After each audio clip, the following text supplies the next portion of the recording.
Hello guys, so magmukbang ko og kuan, popcorn. Dali ra siya lutuon. Magmukbang ko popcorn bisag wala ko'y nagtanaw og kuan, sini. Sa sinihan na magud mo ka og popcorn ka sa gara. Pero na may popcorn dere, wala ko'y mabuhat ba, so maghab-hab tag kuan kanang popcorn. Di magtanaw gud pud ko og kuan. Syempre magtanaw tag kuan, abot kamay na pangarap og stolen life, di ba? So ang giset lang na nako siya og 2 minutes and 10 seconds lang siya, tamang-tama. Pero sa kuan, sa iyang direction is 2 to 3 minutes, pero mapagod naman si Joey. Mo nang 2 minutes and 10 seconds ra, tamang-tama na siya.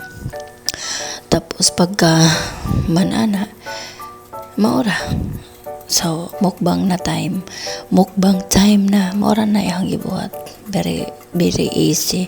Sa una sa Kuwait ko magluto ko og popcorn, so swerte pang aliwaraw sa kay ilang palitan ka namang dili man ka ng microwave ba, magsangag-sangag pa ko ay samo ka adyon sa hangol to akong mga alaga og popcorn. So karon easy ra diri kay naraman naka-ready naman, microwave lang. So apil na ko kay wala ko lingaw, di ba? Tapos na, di ba? 2 minutes and 10 seconds lang, tamang-tama. Pak. Ayan na siya, di ba? Okay ra na siya. Mahurot na nako guys sa tinuod lang. Di ba? Hamal pa more. Tanaw na tag di mang uk ng imuhang mga lagus.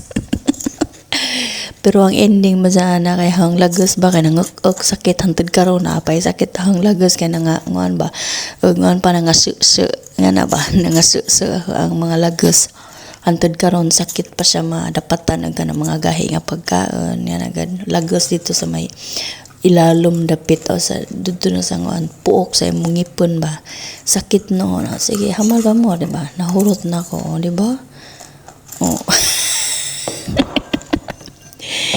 Ang flavor niya guys is na added with cheese nga popcorn. So lami-lami, sarap.